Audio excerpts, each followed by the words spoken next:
In Lancashire, Ian and Bilkish Bolton thought they'd lucked out when they found their dream home in a peaceful suburb of Preston. We live in this quiet cul-de-sac, which is quite leafy. Roughly 20 houses or so. Very quiet. Yeah, just everything was just right for what we needed. Exactly what we was looking for. The married couple have lived in their home for the last 10 years, where Ugandan-born Bilkish loves nothing more than to entertain. I love cooking. I love cooking and feeding people. Yeah, that's for sure. I like to cook a lot of curries, Indian snacks, you know, samosas, onion bhajis.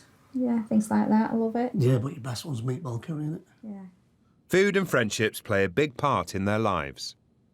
Yeah, well, look at the easygoing couple, you know what I mean? We tend to get on with most people. So when new neighbours Mark and Jacqueline Gardner moved in next door, they were hoping they were the type of people they would get on with. Right, I was going to the car to get something from the car, obviously, and got an eye contact with the neighbours who were down there moving their belongings into the house as they were moving in. Got a bit of an eye contact, got a very cold shoulder, just looked away, like, got the impression like, I don't want to know you, we don't want to talk to you. And I thought it was very weird, odd, just couldn't understand why.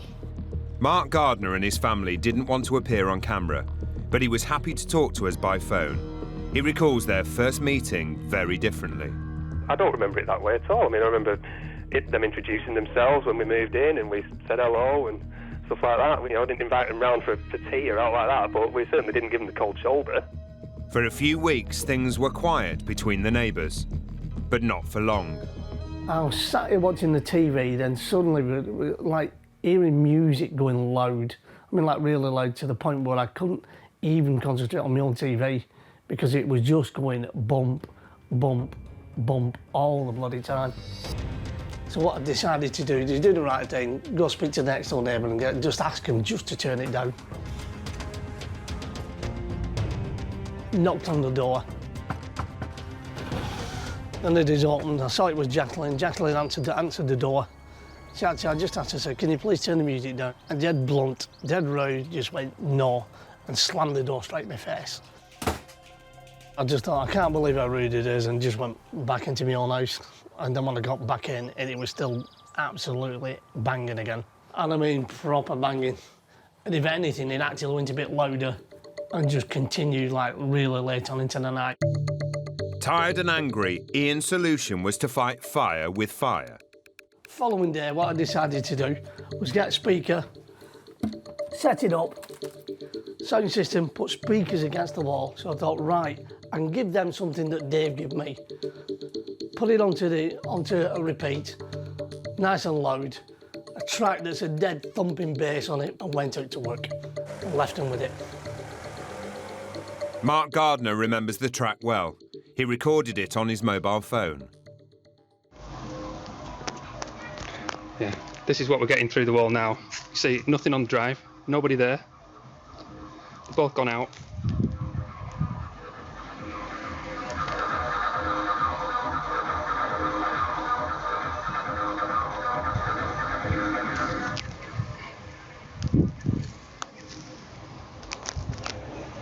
Lovely.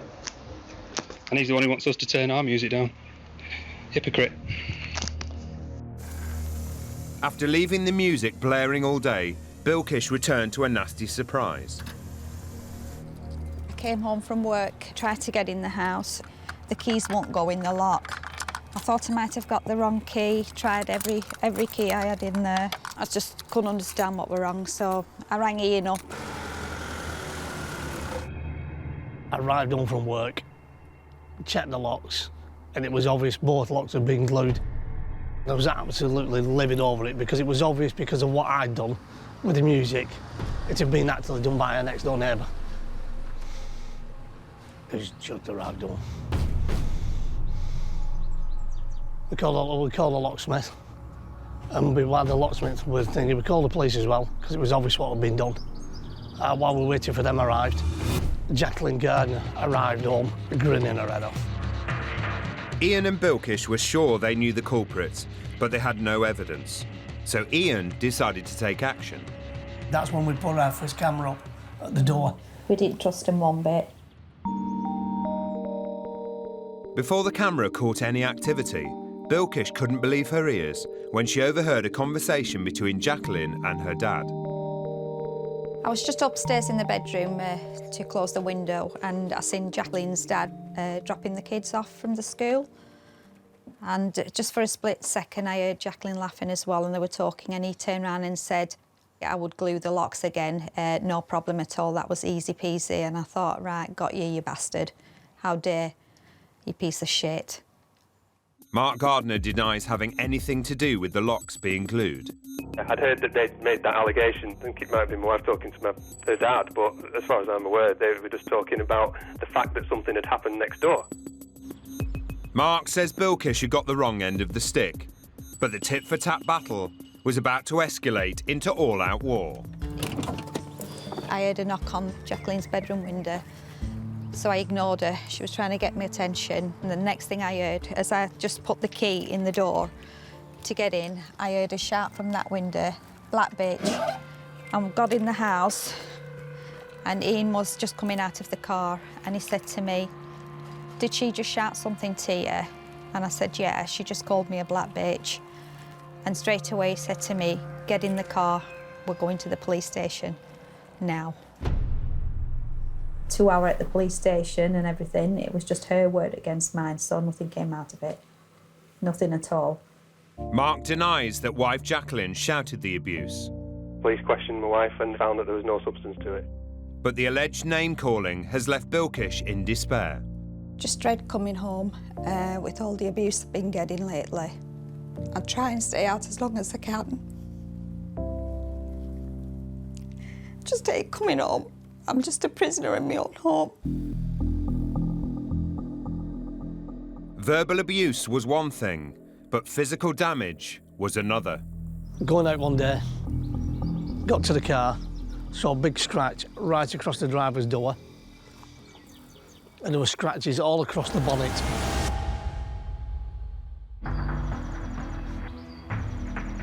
Marched over to the gardener's house, knocked on the door. Mark Gardner answered the door. I said to him, so that's how you want to play it, is it? Mark Gardner recorded the encounter on his phone and gave it to the police. And thanks for doing the car. I beg your pardon? I'm coming after you. What are you accusing me of? I saw the police round before. What are you accusing us of this time? Because I tell you what, we've done absolutely bugger all to your car. You've got the balls to admit to it, haven't you? I would admit to anything I've done, Ian, but I've done nothing. The police did come round the following day and said that I actually threatened him.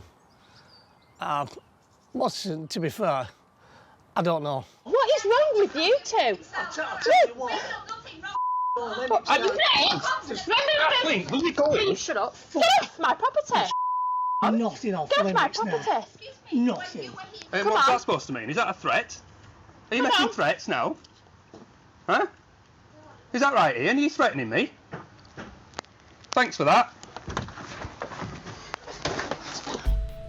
The police advised both parties to avoid any contact with each other. But the car scratching was just part of what the Boltons believed to be an ongoing campaign of vandalism and abuse against them. The only people that I'd ever had any dispute with through all this is Jacqueline and Mark Gardner. As their CCTV cameras were temporarily out of action, the Boltons have no proof to support these allegations. But even when their cameras are working, no evidence has ever been captured. We'd have to be pretty good to do that, wouldn't we, to avoid all these cameras at the same time? We would have to be amazing magical ninjas, I think, to avoid them all. You get to a point of being paranoid, of like noises outside. I had a spell where the lights would come on, I'd be constantly going to the window to see if anything was happening. And I've now got to a point now with the cameras, I've got it on the main TV, I can pull it up, the TV in the back bedroom, the TV in our bedroom, so I can pull all the cameras up. That's how bad it's got. And Ian's obsession with watching his neighbour's every move prompted him to take further action. We've got a security light. However, when you actually kept tight to the wall, it wouldn't set the security light off. So what we did, just to make sure, so it helped, we had to place this bin tight against the wall there, So if anybody was to come from this side and try and keep tight to the wall, they would have to come round the bin, and actually then that would set the security light off. And it was because of the wheelie bin that their dispute was about to reach a new level. Because it was in such a position, you could hear the gutter dripping on it. When it rained, you'd hear it drip. The gardeners sleep with their bedroom window open, and the constant dripping on the Bolton's bin drove them crazy. Mark Gardner was gathering the evidence on his phone. Well, it's the early hours of the morning. There's no way I'm putting up with this when I'm trying to go to sleep. No way at all. So I'm going to shift it again. So the bin kept getting moved in the middle of the night. And I go out in the morning, I think, why has the bin moved? But every time Ian put the bin back in position, Mark Gardner would be ready and waiting. I'm going to move it. That's better. Goes through to the floor now. Doesn't make the same noise. And again. Why? Is it? Do you know why? Do you know why I did it? You don't want to know, do you? And again. Just thought before it goes dark tonight, I thought I'd just record how he's left his bin tonight, how sad he is, just to try and stop us moving it if it rains later. Sad or what?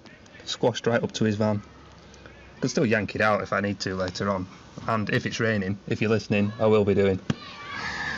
The neighbours had been offered mediation, but when Ian and Bilkish rejected the counselling, it proved to be a tipping point for Jacqueline Gardner. One evening, watching the TV, then we heard a loud banging at the window. I wondered what it was. Actually got up, gets to the window, and saw Jacqueline Gardner at the front of the house, rattling the bin against the wall. Frightened us to death. Then she come round to the front of the window. I thought, right, the best thing to do, get the phone, just phone the police. And she just seemed to go worse and go more frenzied in what she was doing. Ring the police now. I want them to come out. I've had enough. Ring them! To do what? Just ring them! She got stuck her face right up against the glass and banged on it like hell with one of her fists. My heart was going 10 to the dozen, and I thought something's going to come through that window. Even when I was on the phone to the police actually did say, is that her banging that we can hear? And they went, what do we do? Don't go out. Said we can hear it and we're recording it. Hating so much. Spent my life in misery. That's what he wants. No, I know what he wants. And his wife just succumbs to him. Go on, get stuffed. She was having a mental breakdown because of the torture of the prospect of having to go through more of this all the time. When the police arrived, Jacqueline Gardner was charged with using threatening words and behaviour. She was later sentenced to 6 months conditional discharge and ordered to pay £85 costs. And you thought, well, she's been in trouble for it. She started to behave herself. Didn't. The abuse continued. Noise continued. And it wasn't long before Ian had reason to confront his neighbours again. One day, I was servicing the van, and my van parked here, took the wheel off, checked the brakes were fine, put it back on, thoroughly tightened it again. So from here, I backed the van straight onto my drive and parked it there till the following day. Then the following day, started to drive the van, took it on the bypass, which is close to here. And what I actually heard was like a banging noise, like a ba-bump, ba-bump, ba-bump, constantly on the van. Brought the van straight back home, parked it up here, checked the wheel nuts, and the wheel nuts were all loose. And the only person who could have actually got near that van and not been seen on the camera was Mark Gardner. Mark strenuously denies the allegations. We weren't questioned or interviewed or anything because we weren't under suspicion for it. I don't know. it seems a bit coincidental that he's just been playing with the wheel himself and then the very next day it's not working. I think I know where I'd be looking. But Ian was convinced it was Mark's fault. It's just relentless. Constantly focused in, day out, finding every which way they can just to piss us off. Much of the tension between the neighbours was caused by the position of their wheelie bin. You know, just leave it out of the way of that drip whilst it's like that. Still serving the purpose that you wanted it there for. Thanks very much. I'll just move it back again. But when the bin was left out on collection day, something completely unexpected happened. I said to you, so have you brought the bin in? You went, no. He goes, have you not brought it in? I went, no. So I said, well, where's the bin gone? So we checked the cameras.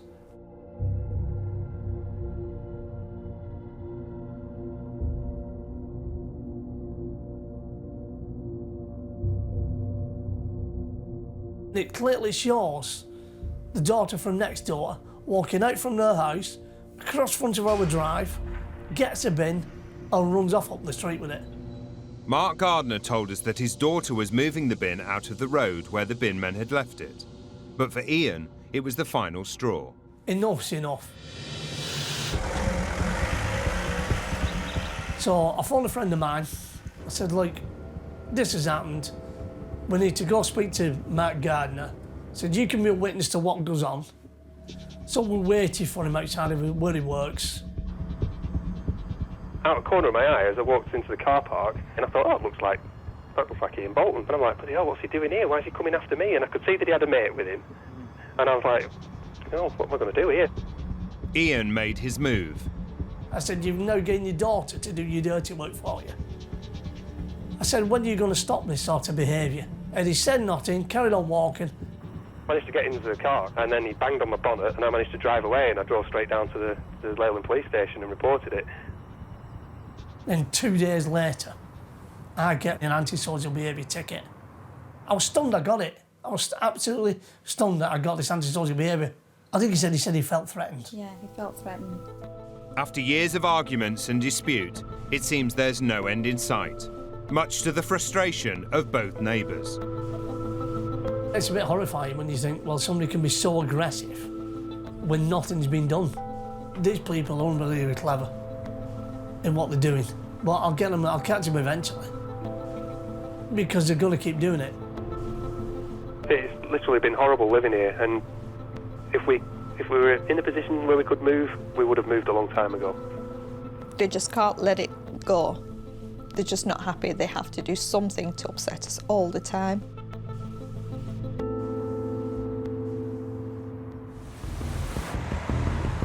In Dorset, a group of pensioners are living in fear.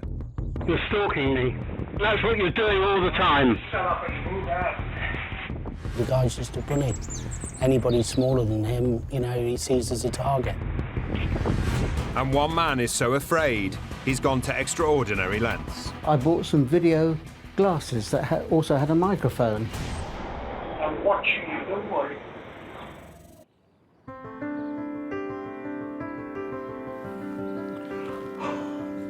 In 2009, 70-year-old classic car enthusiast John Harris reached a crossroads in his life.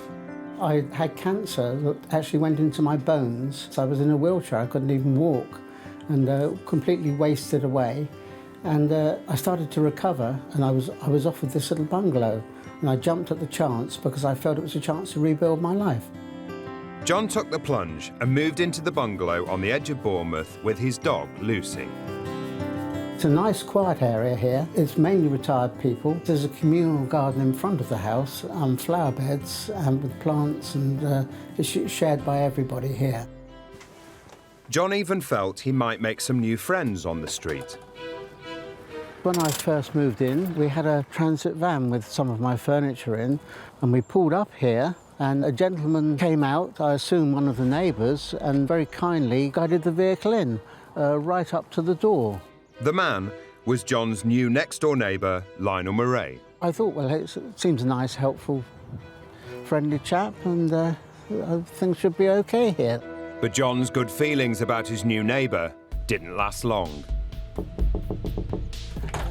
I was very surprised to see my next door neighbour outside with his wife looking very angry, red in the face. He said to me, "You haven't been cleaning up after your dog. I've made a complaint to the housing association." I said, "Good God, why didn't you come and speak to me? Because I have been cleaning up after the dog." I said, "Look, I've just moved in. If I've offended you, tell me and I'll try and put it right." He just said no. I couldn't understand it. I wasn't happy. I mean, I had this feeling that he was trying to assert authority here. Most people, especially in retirement, want to live a quiet, peaceful life. They just don't want all this. Go for walkies in the neighbourhood. John soon learned that Lionel Marray was well known on the street. Retired couple Bobby Harding and Tony Tree have lived in the area for nearly 10 years.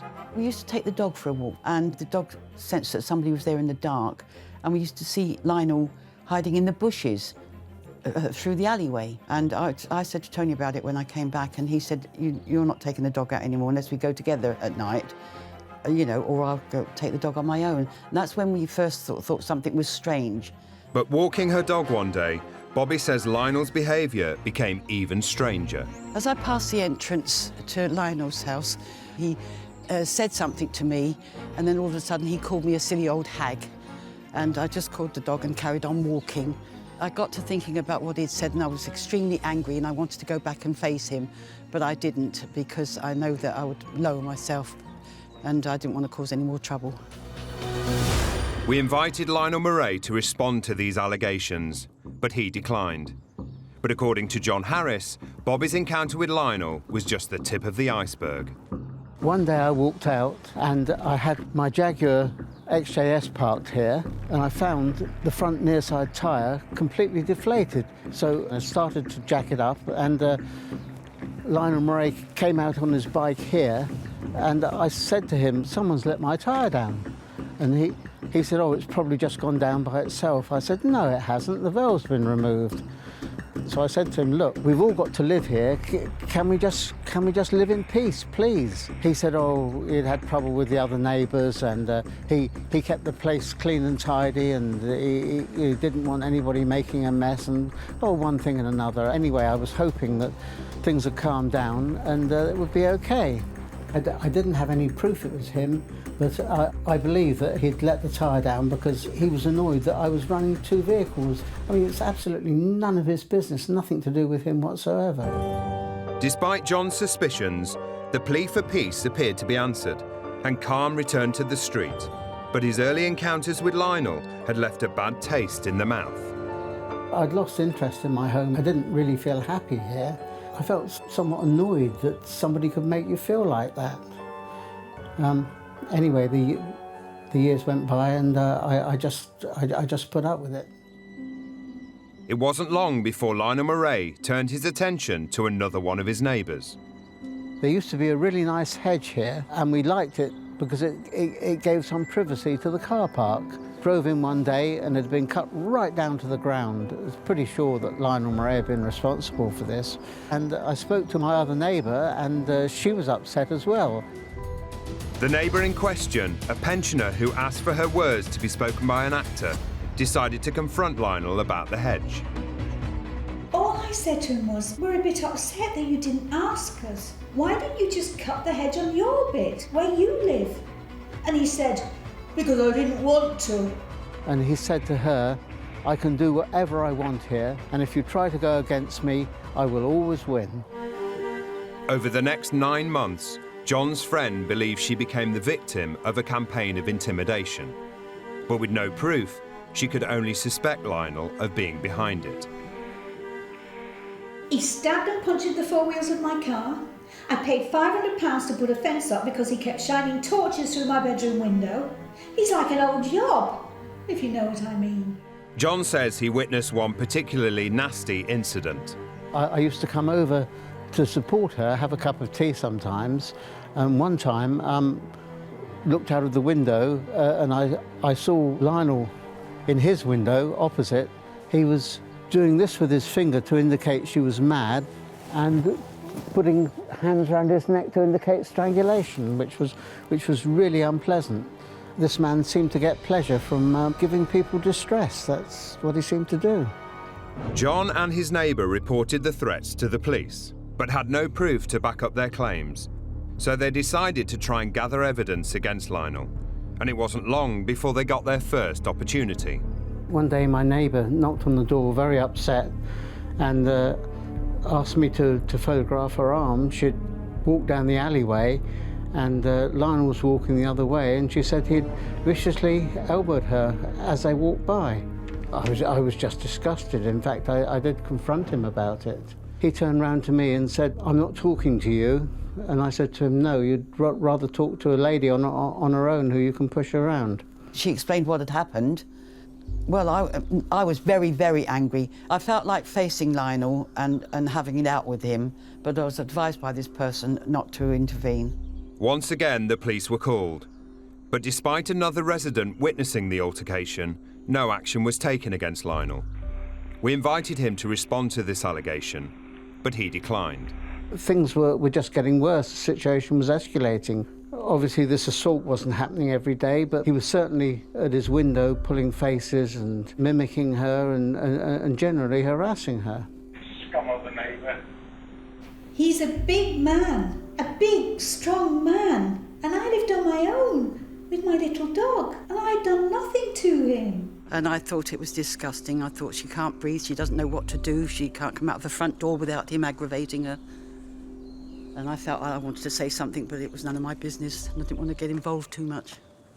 But John and his friend were determined to put an end to the harassment.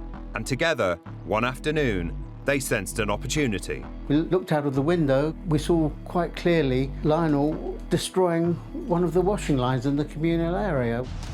This is where it happened. This was a washing line. He was destroying it like that with his foot. I looked out and we saw him pull the clothesline down. Well, we had him then. I mean, we saw him do it. The whole line had bent over, flat onto the ground. The ground was quite wet and the washing fell and got filthy dirty on the floor. It was pretty sort of adolescent behaviour, you know, something you might expect a naughty child to do. Confident they finally had something to pin on Lionel, John called the police. Lionel was arrested and charged with attempted criminal damage and harassment without violence. Hoping this would be the end, John agreed to give evidence at Lionel's trial. He put quite a show on it in court because he claimed to be so disabled that he couldn't get up the steps, so they had to put him into another court. This is a man who rides his bike to the paper shop every morning. It just gives an insight into the sort of person he is. Lionel Marray was found guilty on both charges and sentenced to 28 days imprisonment, suspended for 12 months. He was also given a restraining order, prohibiting him from making any further contact with his female neighbour. But for her, nearly a year of torment was more than she could take. I moved out a year ago this March, and I know this sounds crazy, but for the first couple of months after I moved out, I used to leave a light on in the house. My memories of that man are absolutely horrific. I felt that this person had been driven out and that she couldn't stand it anymore. She was ill and she just couldn't take it anymore. I was very, very angry, and I just said to her, I wouldn't move. He's won. I just said, he's won. Within hours of his conviction, Lionel Marray was back living in his bungalow next door to John. And despite the guilty verdict, John says he quickly set his sights on a new target. I'm watching you, don't worry. You are. Shut up and move out. Dorset pensioner Lionel Marray had driven one neighbour out of this peaceful retirement community and landed a criminal conviction for harassment. Well, after the court case, we thought everything was going to be fine, and for a few weeks it was fine. And then it started all over again. After testifying against him in court, John Harris says he suddenly became the prime focus of Lionel's attention. My Mercedes was parked here, and the first damage I noticed was the rear wing was deeply scored. That was the start, and then gradually as the weeks went by, more and more scratches. The wing mirror was broken, and I went on holiday for 2 weeks, And when I came back, I found the windscreen had been broken while I'd been gone. John says his car was systematically vandalised over a period of 6 months.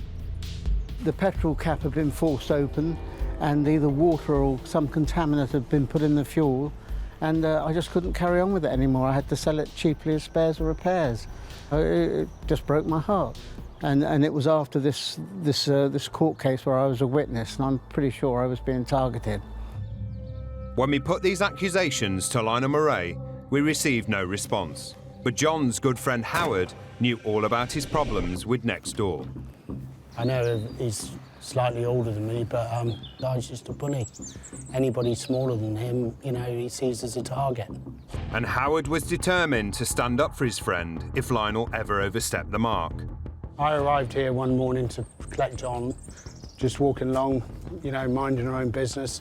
He came walking out of there quite fast, and I just felt like that he was going to do something. And then he put his fist up to hit me, and he actually punched me in the face there.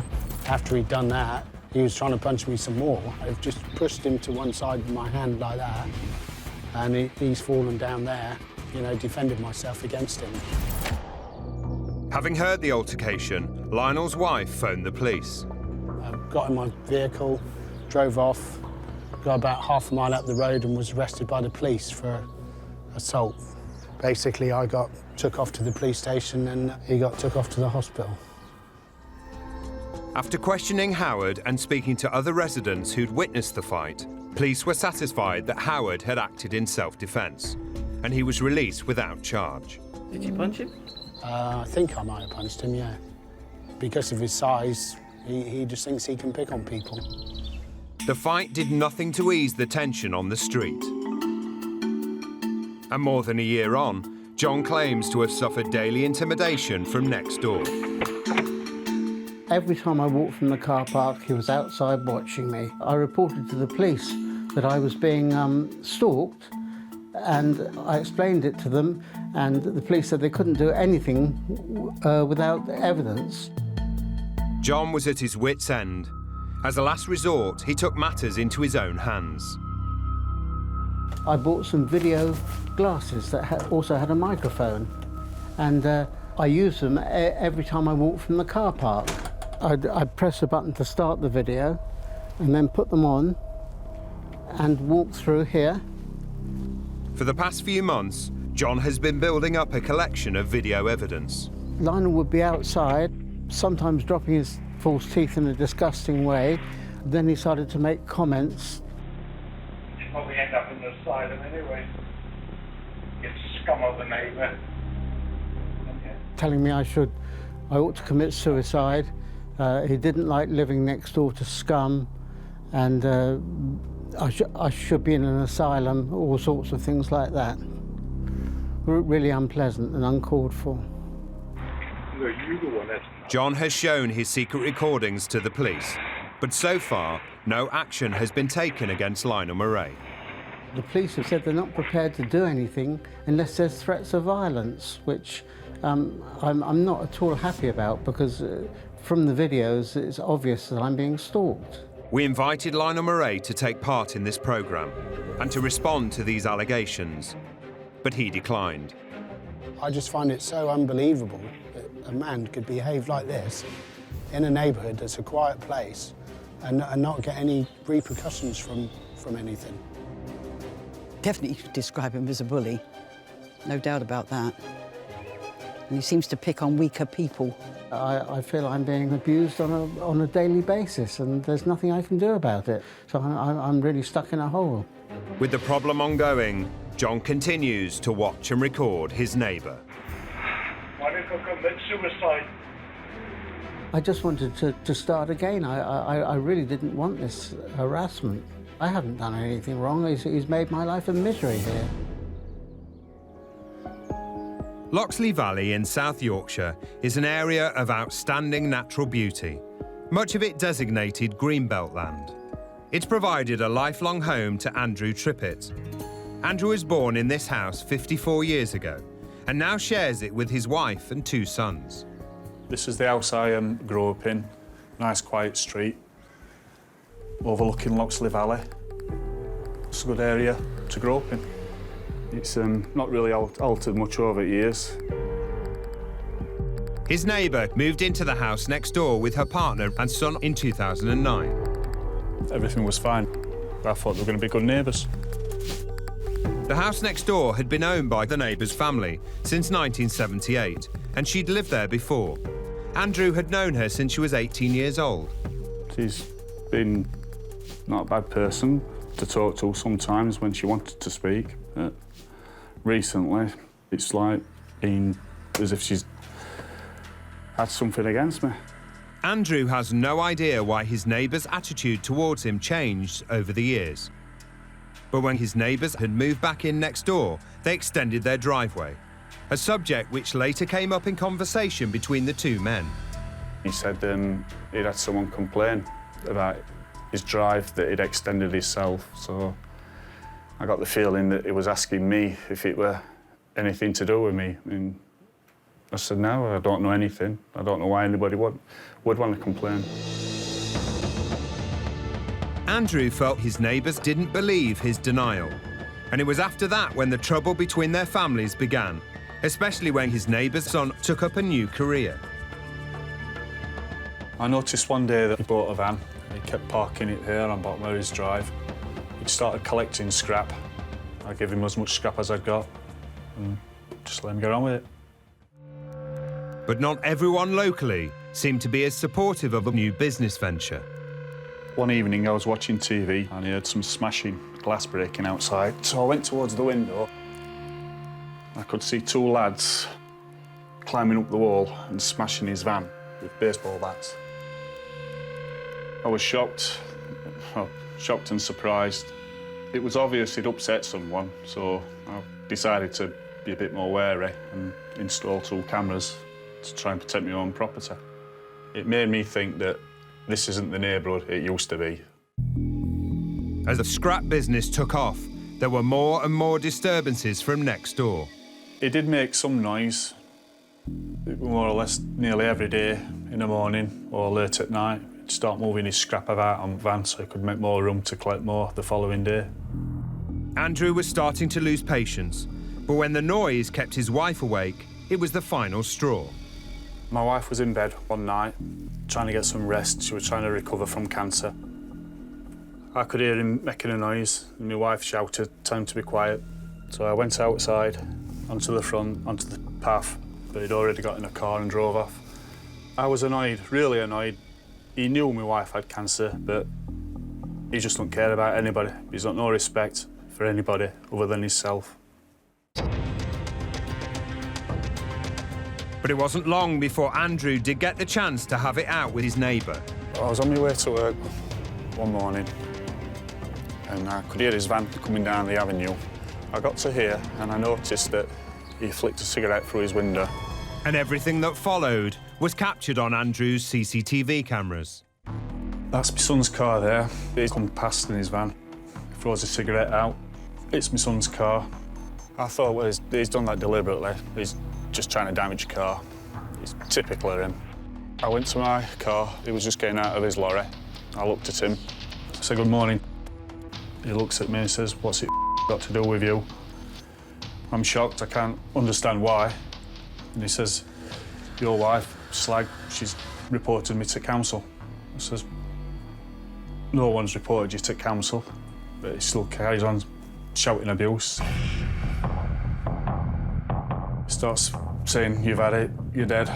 I knew we were going to end up fighting because he weren't going to let it drop. Suddenly, his mum came out of that door and started walking down the path towards me. My first thought were that, well, she's going to stop him. She's going to take him in, calm him down, but she didn't. She kept pointing at me, making threats, saying that she's going to sort us out. She started stirring it up more. And it was then that his neighbour made his move. I said, "What, you want to fight in front of cameras?" And he said, "Your cameras." I got to push him away. He grabs my arm, throws a few punches. I move out of the way, and she comes out. She's still not doing nothing to stop him, pointing at me, threatening me. He's punching me. He managed to punch me on the back of the head and scratch me on my neck. And then he started to run away. His mum comes down, she walks down the path, and that's the only time she stops him. She says, right, come on, he's had enough for now. The neighbour's mother had eventually intervened to stop her son from fighting, which gave Andrew the chance to get indoors to safety. But the fight was far from over. I came in here, called the police after I'd told my son to go outside and check my car. I told the police that I'd just been assaulted by my neighbour, and they told me to stay in the house, but I decided to go out and get him in because I didn't want him to get involved. But when Andrew went back outside, his neighbour came onto his property and he knew that they were in trouble. I heard her come out, shouting, "We haven't damaged your car." I shouted to my son to come in. She come walking over, stands there in front of me, one hand on a mobile. He came running over the drive, telling me I was dead. He says, "Well, do I look dead?" She hit me on the side of the head, then punched me in the chest with the phone. I staggered back a bit of shouting and swearing still going on. I turned this way, he kicked me. She lands just below my knee. She was on the phone to the police, and she shouts, "Get your hands off me." My hands were nowhere near her. I think, well, they were both trying to set me up. Andrew made a statement to the police and gave them the CCTV footage. After being interviewed, his neighbours were charged with assault by beating. Her son pled guilty and was given a 12-month community order with 50 hours unpaid work and told to pay £50 compensation. I think got more or less what he deserved. I can't see point in him going to prison for what he did, but he got enough, I think, until he does it again. His neighbour denied the assault, but accepted a lesser charge for using threatening words and behaviour. She got 18 months, conditional discharge, £200 cost. I'm not happy what she got, no. She deserves more. But Andrew's nightmare wasn't over yet. I heard threats saying that I was going to get kicking when this was all over. Despite their criminal convictions, the harassment for Andrew continued. This time from his neighbour's partner. One evening, I was on my way home from work. I got out of my car, and then I heard his threats saying that I was going to get kicking when this was all over. After what they'd done to me, I couldn't believe that he was still trying to stir it up. Andrew reported the latest threat to the police and took further action to protect himself. After being assaulted by my neighbours twice, I decided to install an app on my phone so I could view my cameras anywhere at any time. One Saturday night, I was looking through the phone at my camera to see what it had caught during the night, and I noticed he'd come up the path doing an hand gesture towards the camera. I don't know why he did it, but I don't know what he was trying to prove. I think he was just pathetic. Andrew showed his footage to the police. They charged the neighbour with threatening behaviour. When he went to court, he was given a conditional discharge for 12 months and ordered to pay a victim surcharge of £15 and costs of £200. But even with his CCTV cameras, Andrew still doesn't feel safe in his own home. When I'm in the garden, I'll look up. You can guarantee that they'll be at window. They'll stay there for quite some time, staring. I think they're just trying to intimidate me. We contacted the neighbours to respond to these allegations, but they didn't want to take part in the programme. For now, they're still living next door. I'm not going to leave the house because of them. No. I'll leave here because I want to leave here, but not because of them. And I know they're not going to move, so we just have to put up with them. The historic port of Dover. Only 21 miles from France, Britain's oldest rival and closest neighbour. But one local man's struggle with next door would show what happens when your neighbour becomes your worst enemy. Smashed window on from the outside. These people really are monsters. In 2004, professional flautist Paul Shenoa moved to a quiet suburb of Dover after many years on the road. My marriage split up, and my sister has a house in Dover that she wasn't living in, and she said that I could flat sit or house sit for a while, and I've been there for 10 years. When I arrived here, it was great. The neighbours are really nice, friendly, very supportive, no problems at all, no crime, no anything. It's very middle class, it's very quiet usually, very nice people up there. But in 2012, his peace was disturbed by a knock at the door. As soon as I opened the door, there was this strange-looking guy in front of me, and his straggly hair, a beard, earrings, bit of tattoos. Didn't look as though he was from around here. It was his new neighbour, 70-year-old former merchant seaman, who, with his wife, had bought the house behind Paul's. He handed me a letter to say that he and his wife were going to put a concrete fence around their boundary. The letter said, owing to the fact that we have 2 Rottweiler dogs, it became an urgent requirement to start the work, which didn't go down too well. We not only take our family's safety and security seriously, but also that of our neighbours. Attached to the letter was his karate club card, which looked a bit odd, and I didn't understand why he'd attached that. There was just something a little bit strange about him, and just a kind of quiet menace, if you like, but I couldn't really put my finger on it. Just something very odd. But for now, Paul wasn't worried. I must admit, he didn't really look like a karate expert to me.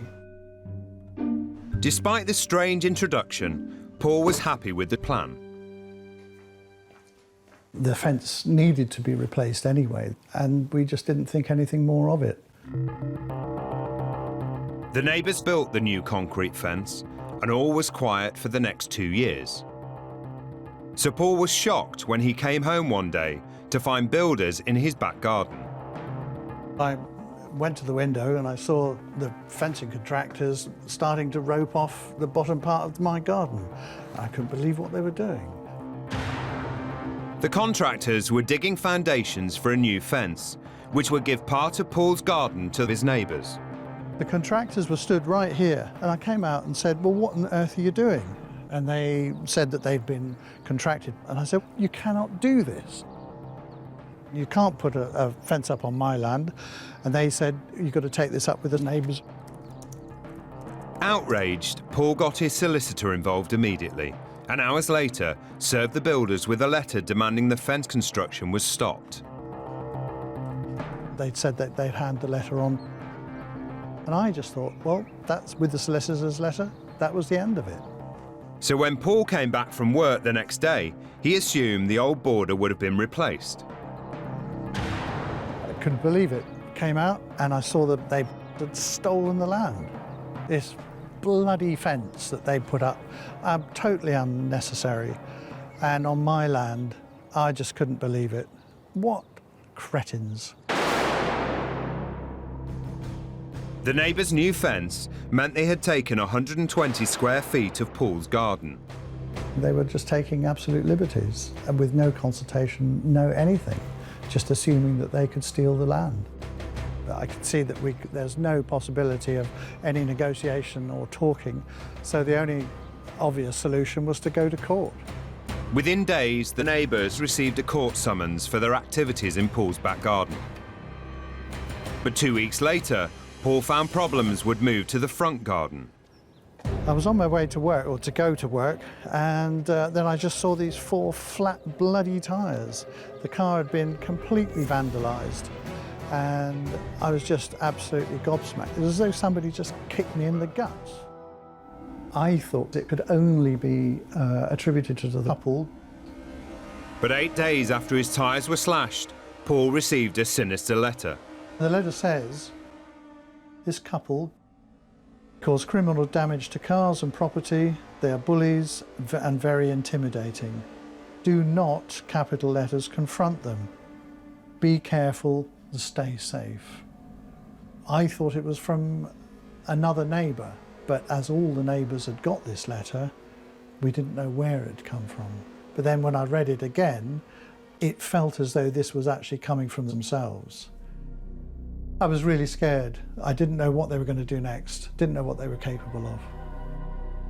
Paul's mental health started to deteriorate and old wounds began to resurface. In '91, I had a very, very serious car crash. I ended up by having this post-traumatic stress for about 3 years, couldn't play, and this was starting to re-engage those symptoms again. I just felt completely freaked out, and that was just horrific, and shaking all over. Oh, horrible, horrible. But Paul wasn't about to give in. Bullies will not win. You just have to be strong enough to stand up to them. Paul armed himself for the fight ahead. We now have CCTV that's going on all the time, and floodlights. I felt much, much safer, and a degree of protection that I hadn't had before. But the war was to get dirtier than he could ever imagine.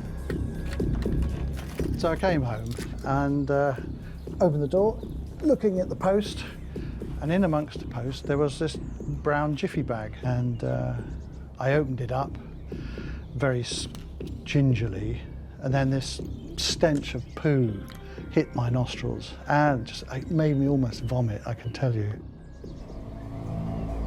Paul got the police involved. But the police discovered all may not be as it seemed. They had made allegations that they had been victims of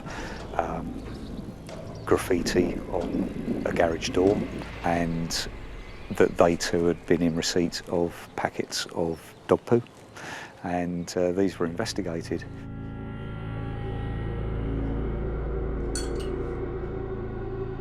The neighbours had photographic evidence of the vandalism, but Paul was in no doubt as to what was happening. It was part of their modus operandi that to make themselves look like the victims, so that they appeared as innocents. And Paul started to get a new variety of prank mail. I was receiving letters from various brochure companies with brochures addressed to people as somebody like Mr. D. Head, Mr. Paul Pratt, again Mr. Paul Pratt, Paul Pratt, Mr. D. Head, Mr. Paul Pratt. This was just the most childish behaviour I could have ever thought of. But the hoaxes weren't just letters. They also started to interrupt Paul's sleep. I got a knock on the door about, I think it was 1 o'clock in the morning, from a taxi firm, and said that I'd ordered a taxi, and I obviously hadn't, and asked him, well, who on earth had asked? And he said, well, Paul Shenoa at this address. And I said, well, I haven't asked for a taxi at all. And he was angry, I was outraged again. Paul also received 5 visits from tradesmen he hadn't contacted, which were strangely related to the original dispute over the fence. There was a fencing contractor standing in front of me, and he said, I've come to give you a quote for fencing panels at the back of your house. And I went, I have no idea what you're talking about. I hadn't called you. But Paul had no way of proving who was sending the contractors. But on the 6th visit, that was to change. He said he got me on voicemail, and I recorded it. Paul was about to find out who was making his life hell. My name is Paul Shenoa, Cheneour. Just pop up and give me a quote. And that wasn't my voice. And I thought, aha, we've got him. But before Paul could take his new evidence to the police, he would be hit again. And it wouldn't stop at his doorstep, as he discovered one evening when he tried to drive home after a gig. Put the car in reverse, and immediately I could see there was an obstruction. The car wasn't going anywhere at all. So I got out to see what the problem was. As I got out of the car, I could see the back tyre was absolutely slashed and flat as a pancake, and also the front one. I was just so pissed off at this, especially after a gig. That's what I didn't need. Second time in 2 months now that I've had my tyres slashed. They knew that I was playing here at this particular venue, and nobody else in the car park had had their tyres slashed at all. There was no other damage to any other car. It could only be them. Paul couldn't prove his neighbour was behind the tyre slashing, but he still had the voicemail from the fencing contractor. He took the voicemail to the police, who arrested his neighbour on suspicion of harassment. We put it to him that the caller had in fact been him and not Paul Shenoa. And he flatly denied it. At that point, I knew he was a liar. It was a breakthrough for Paul. I was really pleased the fact that I've actually managed to get a piece of evidence that directly relates to them. The police released his neighbour to continue their investigation, and Paul felt safer. But his neighbours claimed they were still the ones suffering. So I was online and I saw the newspaper article claiming that they were being the victims of harassment and vandalism. The neighbours had photographs which they claimed showed their garage had been graffitied with threatening messages and had dead fish thrown at their home. When I saw the article in the newspaper, I was actually shaking with rage. I just couldn't understand how on earth they had the audacity in the front to go to the local newspaper and then try to make them look like victims. But events were to turn even uglier. So I was sitting here at the computer just editing some music, and suddenly I heard a bang at the front of the house. It sounded like a gunshot, and I thought somebody's smashing my windows. I was just absolutely furious. Ran after them, see if I could catch them. As I ran out of the front door, I just shouted, "You little bastard, come here." I could see the guy just at the end of the wall, and I gave chase. And I got to about the end of the road, and I'd lost him, and I couldn't see where he'd gone. Paul called the police, who were on the trail of the suspect immediately. One of the first officers on the scene was one of our local dog handlers, and he was able to track the offender for quite a long distance. Paul's CCTV showed the culprit appeared to be a young man known to the police, and so they closed in on their suspect. The dog handler had walked up towards this young lad's address. Sure enough, the young lad himself was walking home, and that's where he was arrested on suspicion of criminal damage. But the vandal had been spotted talking to the neighbours earlier that day, and during his interview with the police, all became clear. He explained to us he owed various people money, and when he was offered £100 for smashing 4 windows, he felt that he didn't have any choice. It just shows you the level of desperation that this person was in to try and intimidate me. Police arrested and charged the neighbours with harassment. Police also found no evidence that the neighbours had been victims of harassment, despite their claims to the local newspaper, and the pair were charged with perverting the course of justice. What they did to Paul was nothing short of evil. Throughout the interview processes, there was absolutely no remorse. But in court, the neighbour pleaded guilty to harassment and perverting the course of justice. His wife pleaded not guilty to harassment, and that charge was left to lie on her file. But she did plead guilty to perverting the course of justice. He was sentenced to 20 months in jail, and she to 16 months. I feel much, much more relieved that justice has been done and has been seen to be done, and I've been vindicated completely. The neighbour has told us she feels great sorrow and guilt for all the suffering she caused Mr. Shenoa. She says she's moving forward with her life. Paul also won the land dispute, getting his garden and £4,000 back. For Paul, the nightmare is over. Well, they were dreadful neighbours. I mean, intimidating everybody around them, and it had to be stopped. Kianne Thompson has lived her entire life in the wide open spaces of Lincolnshire, and she moved into a dream home 13 miles outside Spalding over 2 decades ago. It was very quiet and peaceful down here, idyllic really, lots of land, lots of space. I moved into this property in 1995, decorated it from scratch. I think my son was probably about a year older. Kianne's proud of being very self-sufficient.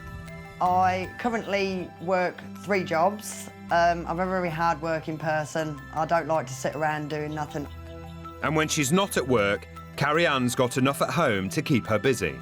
I've got several animals, consisting of dogs, cats, rabbits, guinea pigs, ducks. So when new neighbours Richard Kybird, Kelly Cox and their young children moved next door in 2009, the new family bonded with Kianne over their shared love of dogs. Me and Kianne used to go everywhere together. I used to go to dog shows with her dogs. We used to go out all the time. Kelly and Richard came to the local shows that we have in our area, and they won quite a few prizes with my dogs. She used to come round here, we used to go around there. It used to be all right. But 6 months into the new friendship with her neighbours, Kianne started to have concerns. I had an inkling that I think that there was going to be problems from them. They wasn't the same as me. I was a full-time working person, and they was just basically dossing on the dole. Kianne claims she still went out of her way to help her next-door neighbours. I would come home from work and I'd treat them to a takeaway. I'd take them to dog shows. If I went out for the day, they would come out. But Kianne started to feel like she was being taken advantage of. I think Kelly and Richard see me as, she's got money, she's got a nice house, let's see what we can blag out of her. It was getting more and more. Every 5 minutes I've got someone on the doorstep asking for things. And one day, enough was enough. Kelly knocked on my door. I was in the front room having a cup of tea and, yeah, come on in. Kelly come through and once again it was, can I have? Can I borrow? I think it was about £10. I said, no, I can't do that. She turned round, stormed out my door, slammed the front door, she went. And then that was it. Kianne has never given us money. I'm quite independent. I don't need to rely on other people. I think a lot of it boils down to a little bit of jealousy, jealous of the lifestyle that I lead. But I've worked very hard to get where I am and the possessions that I have. From that point on, the once friendly relationship started to grow increasingly frosty. Kianne felt Ricky was trying to make her feel uncomfortable. I'd be out on the back bit of land and he would just stand there with his hands on his hips watching me do the garden for no apparent reason, until of course Kelly would shout from the window, "Ricky, get in here!" Bit like Bianca off EastEnders. And Kianne has her own suspicions why Ricky couldn't keep his distance. You know what his problem is? He fancies the girl next door. Plain and simple. He wants something that he can't have, will never have, and will never ever get near. And Kianne suspects a big part of the problem is that Kelly sees her as competition.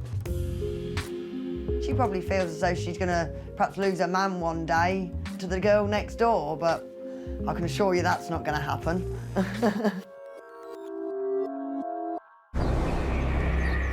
For 12 months, the neighbours managed to stay apart. But this changed when Ricky and Kelly's home was raided by police in July 2011, after an anonymous tip-off about cannabis. Ricky was surprised as he considered his cannabis habit an open secret. Everybody down here tell you that I smoke it. It's not a big issue. The police know I smoke it, the council know I smoke it. Yeah, it's simple. But Ricky was charged with possession and sentenced to 150 hours community service. Ricky and Kelly had suspicions over who'd informed the police. and they claim these were confirmed a few months later when they confronted Kianne outside their home. Kianne's pulled straight up. Straight away, she started going off for one. I said, I rung the old bill on you, I grassed on you, you got raided because of me, rah, rah, rah. Yeah? I told her to go away, you grass. And she said, I did grass and what? That's it. That's when Kelly lost it. I see Kelly Cox come out of a gate. I come round the corner. As she walked up the van, I could see that something was going to happen here. Opened the door and grabbed her face. She then lunged for me. She laid over the top of me and scratched me with her nails. My face was clawed to pieces. I looked like I'd been clawed by a saber-toothed tiger. I've been bottling it up for months with everything that's going on, you know, and I just popped. Kianne reported the incident to the police, but she was about to find out her battles with Kelly weren't over. While Kelly was on bail for attacking Kianne, the situation exploded again, this time in the town centre, when Kianne bumped into Kelly Cox at the entrance to an office. As I walked into the foyer, Kelly Cox was coming out the door. As I was walking out, she was walking in. She muttered something at me, and yeah, I just lost the plot again. She approached me. She reached over and physically pulled 3 of my hair extensions out. She is going wild. It weren't the right thing to do, but at the time, I'm very tired, stressed, you know. And the next thing that I know, 6 squad cars came zooming out of the police station and they go to arrest Kelly Cox. I'm not a violent person.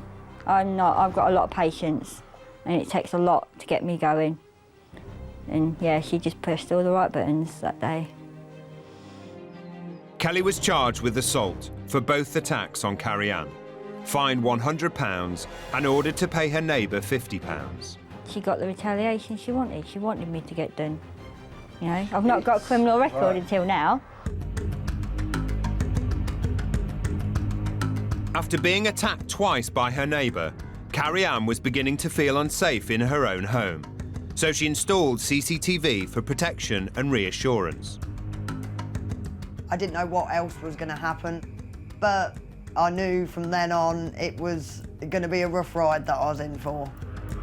After almost 6 months of filming round the clock and capturing nothing, the CCTV was about to capture potential evidence of further intimidation. I was asleep in bed, and all of a sudden I heard an atrocious banging on the front door. I leaped out of bed, I rushed downstairs, thinking that someone was banging on my door. I went, obviously, straight to my camera system, and we wound the tape back and watched what had happened. I see Richard Kyberg walking up my pad. As he approached my door, he would turn round, he would back kick my door, and then he would walk away, back up the pad. And here's Mr. Kyberg coming back, puts his balaclava up, and removes my camera from my property. It's not very good for a woman not living on her own that someone threatening like that is coming to your front door at 6:10 in the morning, all balaclavaed up, like some sort of criminal monster. He had the same jacket on, the same balaclava. He has a particular walk. It is called the Kyberg Walker. Who is that? Is that you? That there, that's not me. I know who it is. I know exactly who it is, but it ain't me. I can guarantee you that ain't me. But it does look a lot like you can see why somebody might think that because they're broad on the shoulders. We're not being funny. Look how tight the jacket is on him, and I can go and put the same jacket on. I'll show you how tight it is on me, and it's not that tight on me, I promise you. It's baggy on me compared to what it is in that shot there. Now that jacket there, yeah, you got a few of us. What happened was I brought a load of them cheap in. Yeah, I won't say that, didn't I? Brought a load of them jackets in cheap, and I sold them out again, made a little bit of money off them. So you got like 10 of them jackets around this area. There's the jacket. There's the jacket. Look, you can see straight away, look.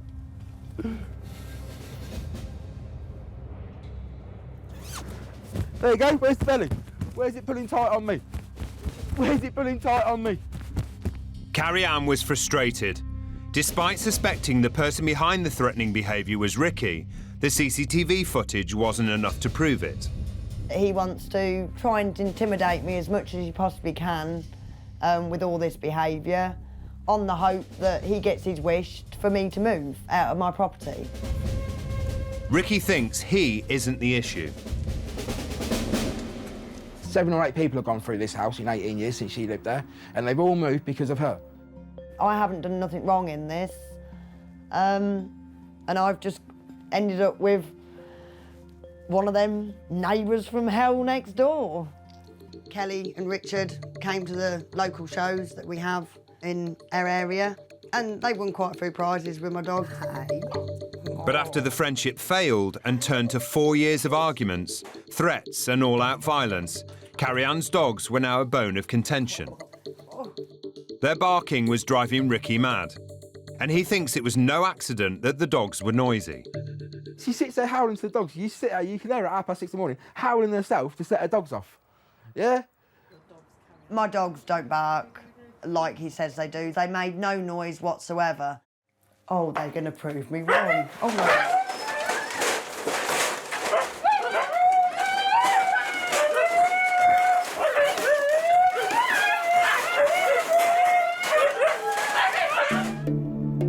But Kianne claims that her dogs make noise because Ricky was winding them up. Richard spent many months banging on my walls. I think personally he was trying to make the dogs bark so he could physically report me to the council. Ricky says he never bangs on Kianne's kitchen wall. But if he did, he's keen to show any banging wouldn't make her dogs bark. Basically, there's her kitchen, there's my kitchen, her kitchen's joined onto this. I can... Look, I'll even go louder. Oh, look, silence. It's amazing. Nothing. Not a sound. Both neighbours are adamant it was next door making noise on purpose. And in December 2015, the conflict would come to a head. He started off, as usual, in the morning, banging on the walls. It was probably 6:15, 6:30 in the morning. But next door, Ricky claims he was woken up by Kianne. I've got bang, bang, bang, abuse coming through the wall, banging on the wall, dogs going off, more abuse through the wall. And enough's enough, so yeah, I lost the plot. I walked down my alley here, say that's her gate there, basically all I've done is I went like that, went up to the gate, couldn't get the gate open, so I just give it a big bang with the boot. I wasn't expecting it to collapse, but it did. I come out, I got all the way up to the gate, it was near enough on the floor. I went inside, I viewed the camera footage, and plainly see Richard Kyberg at my back gate. I get that pissed off, yeah? It pushed me that far over the edge. Yeah, what else am I meant to do? I can't, do you know what I mean? I can only do so much, yeah? And it's either do a back gate or go through a door and do her. I didn't know whether he was going to try and hurt my dogs, hurt me, set fire to my house. I didn't have a clue what he was doing. Kianne reported the incident to the police. I'll put my hand straight up when the police come as well. I've got no reason not to. Ricky was charged with criminal damage, ordered to pay £100 compensation, and was given a year-long restraining order, preventing him from going onto Kianne's property. But Kianne still doesn't feel safe. I don't sleep well at night. I haven't slept well for many, many years. I never feel safe. I never feel safe in my house no more. After their battles with Kianne, Ricky and Kelly now just want peace and quiet. Just leave us alone, that's all I want. That is all I want. I don't want nothing else but to be left alone. We're just going to get on with our life and just ignore whatever she throws at us. We've got better things to do than worry about what she's getting up to. Not is a thing. In 2010, 55-year-old oil rig technician Brian Johnston and his family moved into their new house in a sought-after part of Falkirk. With glorious views across the Forth Valley, they thought it would be their dream home. We found this house, we thought, ideal, off the beaten track, private, shared access lane. We thought, great. Unfortunately, it hasn't turned out that way. Brian's immediate neighbour is Jim Kia, a 59-year-old joiner. The guy who sold us the house said to us, one thing I must point out to you, be careful of Kia, you'll have to watch him. Just be careful, he says, because there's a lot of movement up here. Delivery lorries to take away what is built, and that was pretty transparent. When we eventually got the keys of our house, we could see this happening for ourselves, you know. Jim Kia is well known throughout the area. His house is a local landmark, a 26-room mansion that's been a real labour of love. It's a self-built project that I've been working on in my spare time for the last 20 years. I've literally did everything in it. I've made the windows, made the doors, done the roof tiling, done the plumbing. I've called it Brigadoon. I've got a partly constructed 16-metre-long swimming pool, I have a cinema, I have a snooker lounge, I have a 2-bedroom, 2-bathroom, kind of senior citizen disabled flat within it. Who's going to live in that? Well, by the time I get finished, probably me. Brian and Jim would be sharing an access lane leading to their properties. So it wasn't long before they met for the first time. We soon got to know who Jim Kia was, in no uncertain terms. He had marked out the boundaries at the front of the house with yellow paint, and he pointed out, this is yours, this is mine, this is shared. He will not be moving over this line, this is mine. He was already laying down the law. But the volume of traffic delivering materials for Jim's ongoing building work soon became a sticking point for Brian. When I first bought the house, it was described to me by Jim Kia as a great big turning bay. There are the times people come up, visitors to him, and they still come onto our property unannounced. But it's just an invasion of our privacy, and it's just making a mockery of our property. In fact, I've had to install CCTV to cover the events that are happening out there. But Jim says that he's done everything possible to stop visitors using Brian's property as a turning bay. Everybody that comes up here, I tell them not to turn in his drive, because there's plenty of room to turn in mine. For 6 months, Brian gritted his teeth and put up with the vehicles that continued to arrive at Jim's house. But his patience snapped after his wife Lorraine found her access blocked by yet another delivery lorry. My wife got out and asked Jim Kia, what's happening here? She says, I can't even go into my property. So subsequently, my wife had to get in the car, reversed all the way down, and unfortunately, she caught this with the rear of the car, and it resulted in about £2,000 worth of damage. We wrote a letter to Jim Kia because he'd caused it, was to give us the excess on our insurance. He wrote back a cheeky, worded letter saying that he wasn't driving the car, it was my wife. Jim felt that the responsibility for the damage was nothing to do with him. I mean, anybody that can reverse shoot through a gate that's twice the width of a car, I mean, what's that to do with me? I mean, how do you get a driving licence if you can't reverse shoot through a gate that's wider than 12 feet? Angered by Jim's refusal to contribute to the cost of the damage, Brian took matters into his own hands. He decided to prevent Jim from using his property as a turning bay by marking out his territory. I thought, right, I'm going to have to put some kind of deterrent in here. So I started digging post holes for to put a fence up. So I started to dig the hole, and Mr. Kia appeared out his gate with a pick. He was putting that fence post in there, and he must have been at the one hole for about an hour. I said, you want a loan of a pick, Brian? He says, I want all off of you. I says, look, you can keep your pick. You know why I'm digging the hole. This is for to keep you off my property. I said, we've already had my car severely damaged, and I'm having no more of it. At that, he just back into his gate, disappeared with his pick. That was the end of it.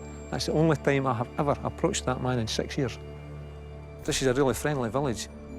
We've just got one hostile family. Brian had already cracked down on Jim using his driveway as a turning bay. Trouble flared up again when, as a favour, Jim gave permission to another neighbour to park a caravan on his driveway. My neighbour at the front, he brings his caravan in through my drive. The problem was that Jim hadn't consulted Brian. Feeling provoked by the unauthorised use of the drive, He was determined to block the path of the caravan. I got in my van, I drove it very, very slowly. I got very close to him, so I parked my van to prevent the caravan moving. I thought, you are not going anywhere with that caravan until the police arrive. With neither side prepared to give an inch, tensions began to escalate. One of the people who arrived from round the back, he was walking up and down my property like this, complete stranger. I can only assume it was a scaffolding pole, brandishing it on his shoulder. At one point he said, "Do you want some of this?" I said, "Don't even think about it. The police are on their way." What Mr. Johnson's saying is complete lies. That man never said anything aggressive. The police arrived and defused the situation, but the access issue was becoming a ticking time bomb. In July 2013, some routine maintenance on the hedges on the driveway caused the neighbours to square up to each other again. When I cut this side, we dispose of the hedge cuttings. When Mr. Johnson cuts them, he dumps them on my property. As it's a shared driveway, both men are responsible for keeping the hedges in trim. But Brian felt frustrated that Jim, up to his eyeballs with work on his own property, wasn't pulling his weight. A couple of occasions I've actually left 4 bags of cuttings with the intention of saying, "Jim, this is your cuttings as well as it's mine." You know, left them for Jim Kia to dispose of. Brian was trying to prove a point by putting the bags on Jim's side of the driveway, but Jim didn't appreciate the gesture. One occasion, the 4 bags that were here, he starts launching into them, kicking them up and down the lane, making a right mess, destroyed the bags. Jim has another explanation for the turn of events. For the first month, the bags were there. Then eventually they had been blown over and they were slightly further down the lane. I literally just kicked them. A few weeks later, when Brian left more bags of leaves on Jim's side of the driveway, it was like a red rag to a bull. He came over here, where my brown bin was sitting, full of cuttings. He was slashing the bags as he walked. Got it down, you can see him slashing it on the ground just to make a good job of it, and just throwing the leaves on the floor. And retreated into his own gate and away into his house. I did contact the police. To me, that was a criminal act. Although the bags were all burst and had hedge cuttings sticking through them, when the police came and charged me, they said that he valued these second-hand ripped compost bags at £2 each. Despite the small cost of the damage, Jim was charged with vandalism and fined. He found it hard to believe that the police had responded to Brian's complaint in the first place. Everybody seems to think there's some kind of conspiracy here and that the Johnsons have somebody either in the police department or in the fiscal's office. Personally, I find that hard to believe, but it's uncanny how, whenever they snap their fingers, the police are here. They certainly didn't respond to me when I snapped my fingers. The neighbours were both nursing grievances. Brian felt that Jim was abusing the use of the driveway. Jim felt that Brian was being petty. After months of simmering tensions, matters came to a head in a violent conflict at the bottom of the drive. I dropped my wheelie bin down. In the time that it took me to turn my bin and face it into the wall, Jim Kia had run across the road, and as I turned round, it was there, and I just felt this whack to my head. But Jim has a very different version of how the events unfolded. I was walking down the lane to go home, and Mr. Johnson chased me down the lane. He then accosted me, swore at me. Every step he took, he was closing in on me. He was chasing me. My head went down, I was obviously dazed. He got me in a headlock. He got me over to the wall, he started crunching his knuckles into my face, and then he scraped my head along this very rough wall. Drag his head up and down the wall. It was a scuffle. You seen Enter the Dragon? He was actually making noises like Bruce Lee, and he was trying to bamboozle me with these exotic hand movements. That's when he started raining in the punches and the kicks. He's throwing punches and kicks at me, and I'm responding, eh? Only at the point where I said, "Are you trying to kill me, Kia?"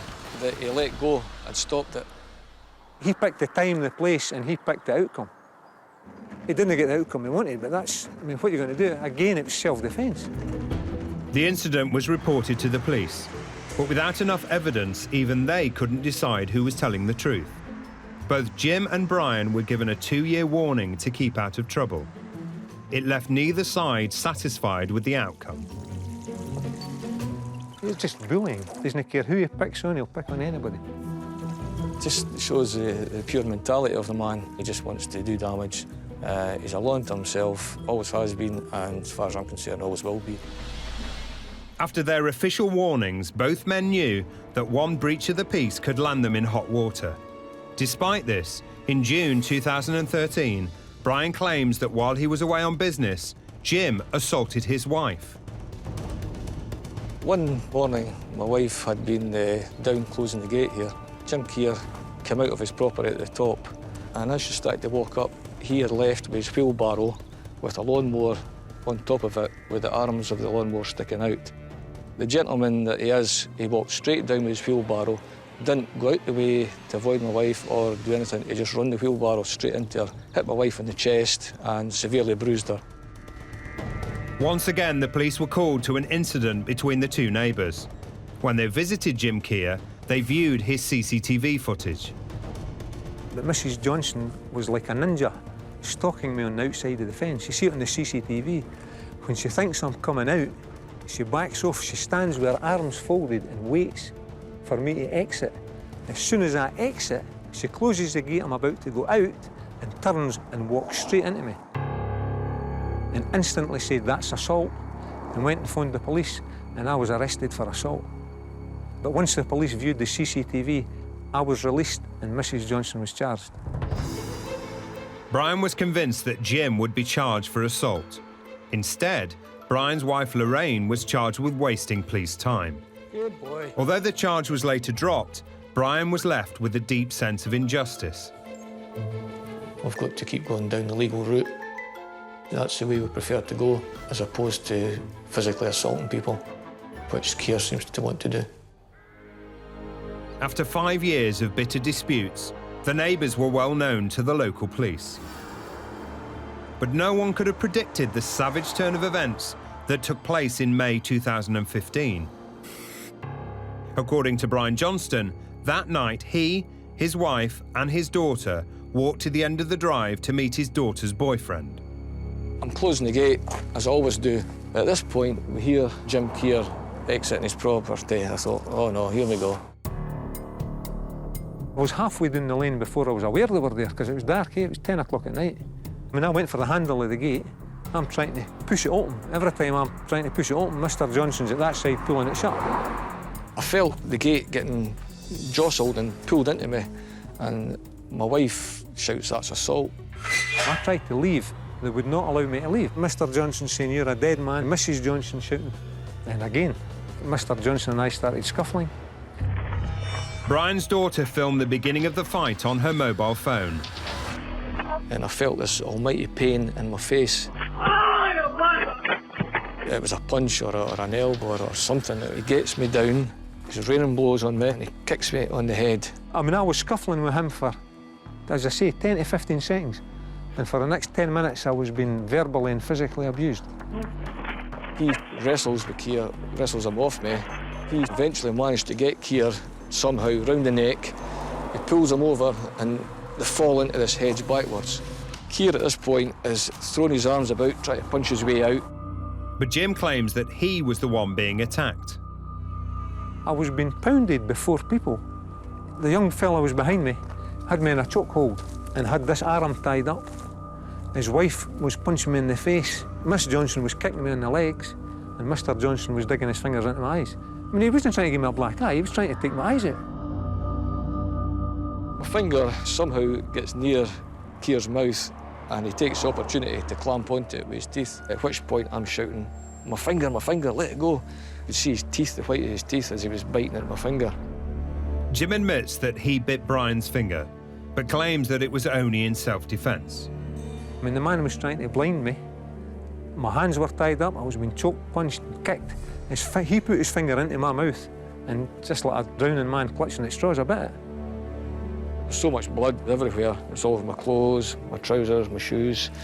I managed to get my finger and stick it under my armpit to try and stem the flow of blood. And all this time we're shouting to my daughter, "Get the police." She says, "Dad, they're on their way."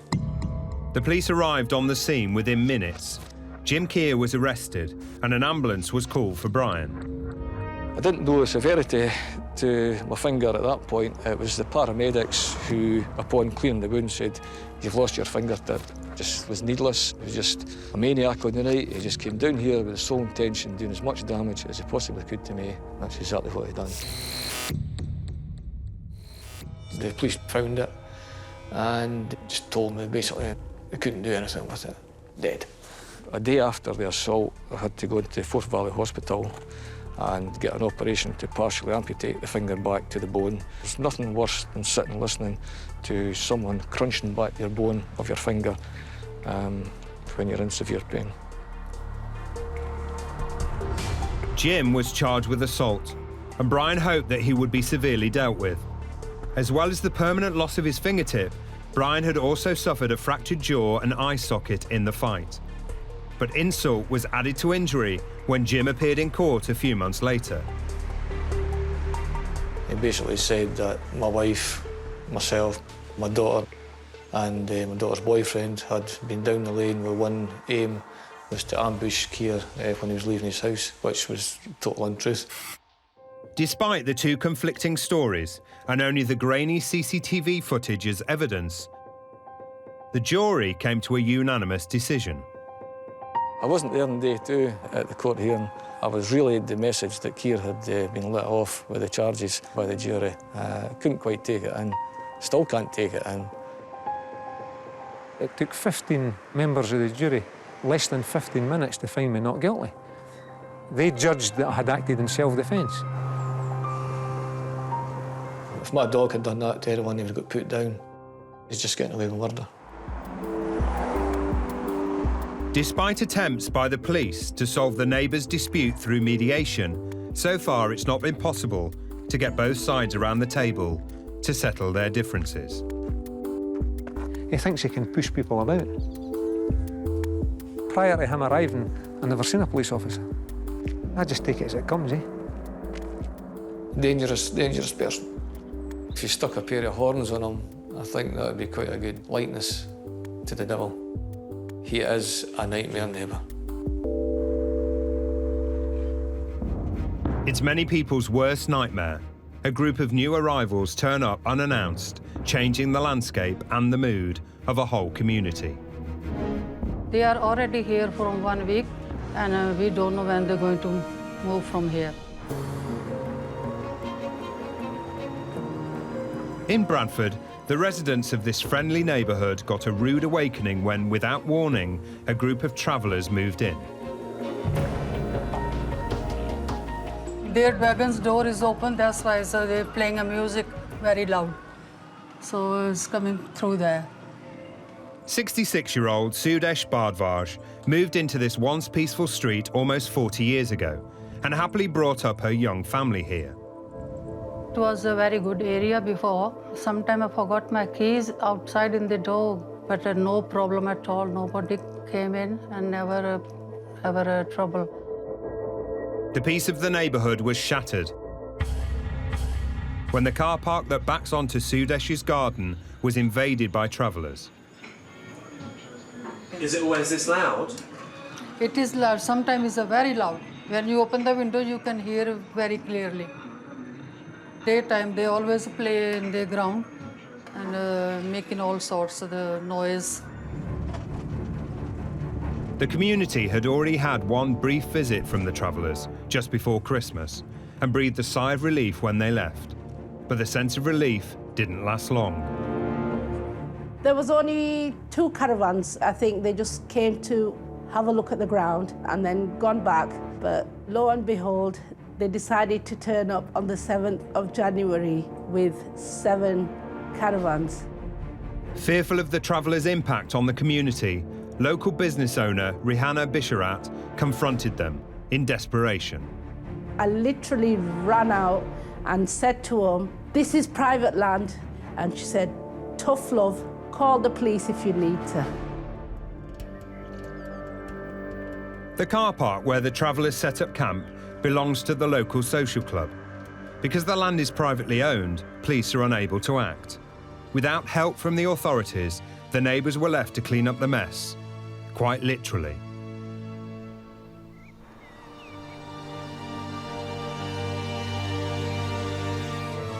One evening, we were going to have a housewarming, just a blessing party with the family, so we thought we'd come in and clean it up. Parked my car there, and then I walked towards here, and then my husband was stood there, and I looked here, and there was feces everywhere, like, 14 to 15, like, patches of feces, and I just stood here, and I said to my husband, oh my God, they must have loads of dogs. And my husband said to me, it's not dogs, it's humans. And it was absolutely disgusting. We asked the travellers for their side of the story, but they didn't want to participate in the programme. But Rihanna claims that the social club's CCTV footage confirms their suspicions. He's seen this young boy jump out of the caravan and come to the corner of our entrance and doing his business, using our place as their public toilet. Oh God, we don't need this. Rihanna says she was told by the council that as the mess was on private property, she would have to clear it up herself. You do get upset. It's just when you've worked for something so much and somebody comes and spoils, and it is really upsetting.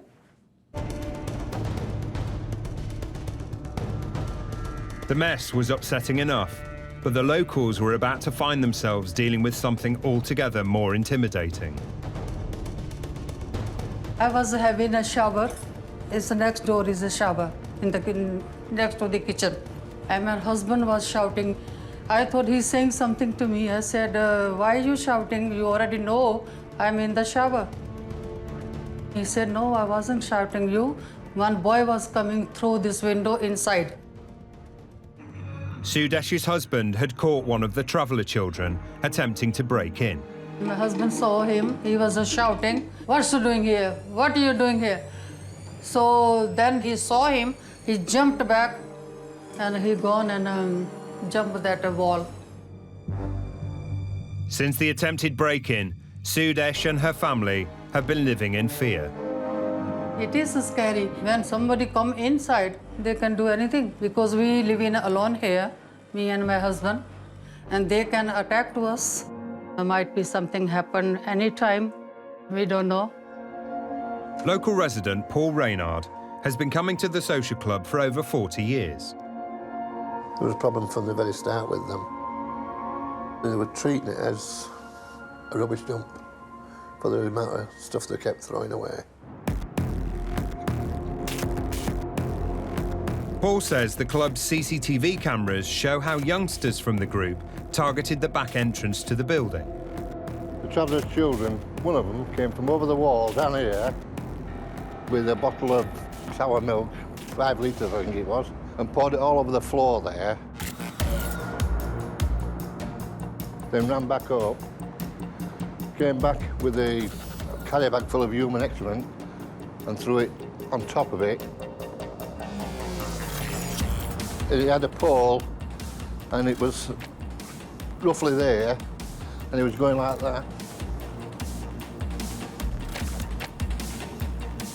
It smelled like, if you ever been to a sewage farm, exactly that, like a piggery. That's how it smelled just here. You couldn't go in and out the house without smelling it. After staying for 3 weeks, the travellers suddenly packed up their caravans and left unannounced, leaving the locals to clean up their mess. This is actually decently packed up. My husband did this yesterday. All this mess was not in bags.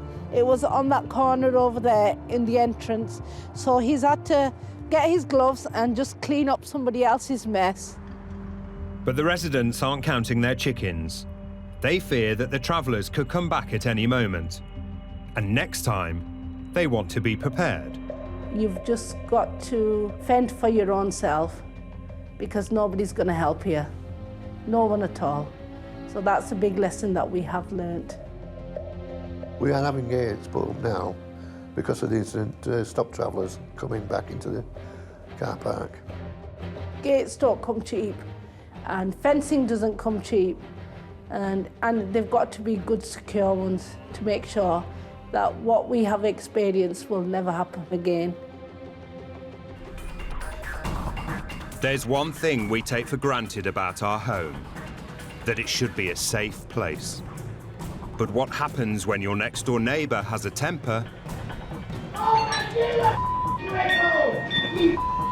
and you think he's got a grudge against you? It's almost like we're living a life in a prison now. It's not a home anymore. It really is like a prison.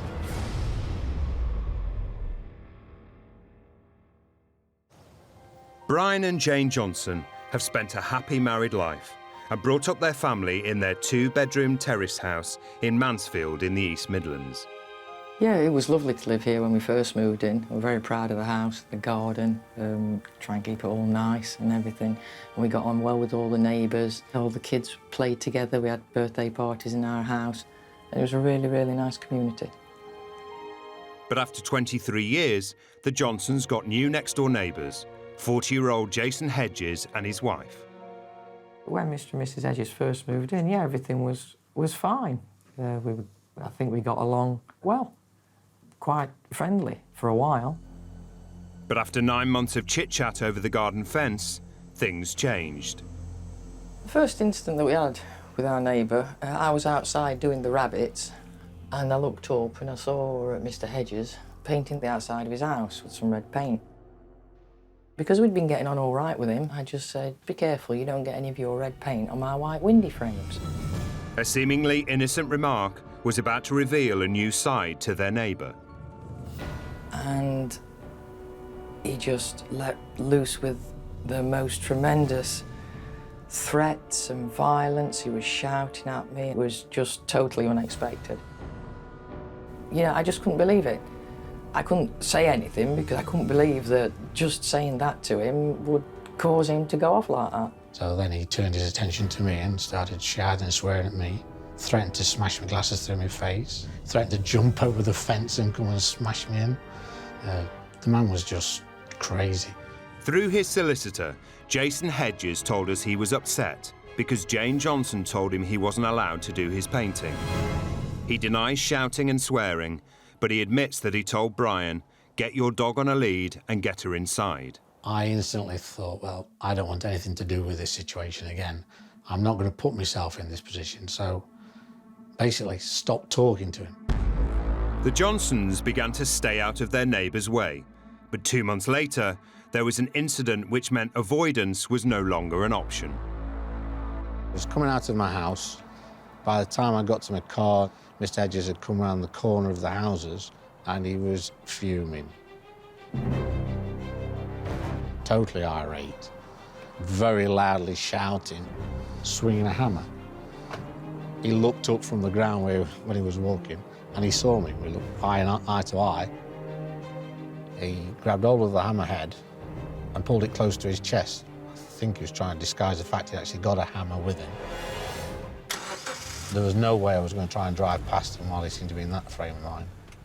What Brian didn't know was that minutes earlier, Mr Hedges had violently attacked the owner of a kebab shop round the corner. The man came in with a hammer on his hand, and then he's shouting and swearing at me. And he came really close. He hit the freezer, and then he hit me with a hammer on my head, you know. And Brian soon found himself the focus of attention. The police came to my house and said to me, are you willing to be a witness in court? I said, well, yes, if that's what it needs. When Brian agreed to be a witness and give his statement, I thought it was the right thing for him to do.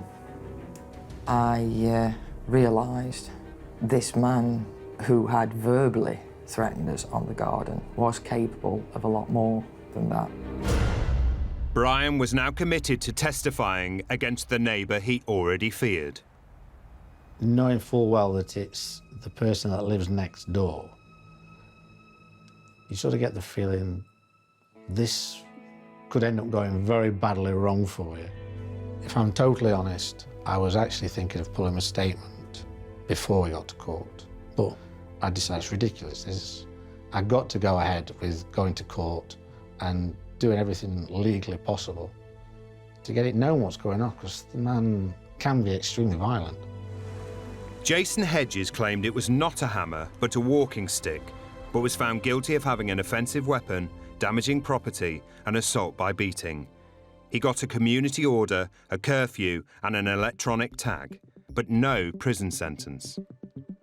A few days later, Brian Johnson encountered his neighbour again. Mr. Hedges, he stood the other side of the fence on his yard, and he shouts, "Grass, grass. I hate grasses. This isn't over." There's no way that I class myself as a grass. I class myself as a witness. But I definitely took that to mean that he was going to try and get his own back on me some way. Mr. Hedges told us that he did make a remark about grasses, but that it was to his wife in private and not directed at Mr. Johnson. He says Brian should have come to him if he had a problem. But Brian and Jane Johnson felt they had no choice but to take precautions. I've installed CCTV, haven't I? We needed some kind of evidence in case anything did happen. But the couple say that the CCTV doesn't seem to worry their neighbour, and there are times when they feel too intimidated to step outside the house. We don't use the garden a lot at all now. It's basically just a place for the rabbits. We go out, feed them in the morning, and that's all it's used for nowadays.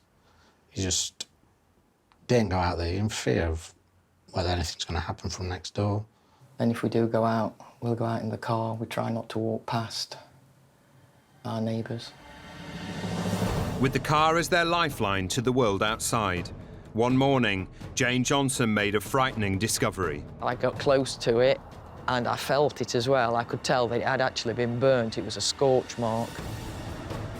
I first of all thought that somebody had lit something outside the door, but it wasn't until I managed to lift the door up a little bit that I could see inside the garage, and it was just all black. With the garage just 50 metres from the house, the couple were alarmed and checked their CCTV cameras. We were amazed at what we actually did find. It had actually been done deliberately. But to start off with, we saw somebody walking around the garage for 10 minutes, and then this person starts to walk down our street. The police were saying that there's quite a lot of character to the way that he's walking, and also you see the body warmer he's got on and his haircut and everything. And what we saw next was absolutely unbelievable. Even though the man clearly wasn't Mr. Hedges, the plot thickens when the cameras catch him jumping into Jason's garden. He does actually climb over the gate. And now he comes out, but he's a little bit more wary this time. He's put his hood up and he's trying to avoid the cameras, scaling down the side of the wall.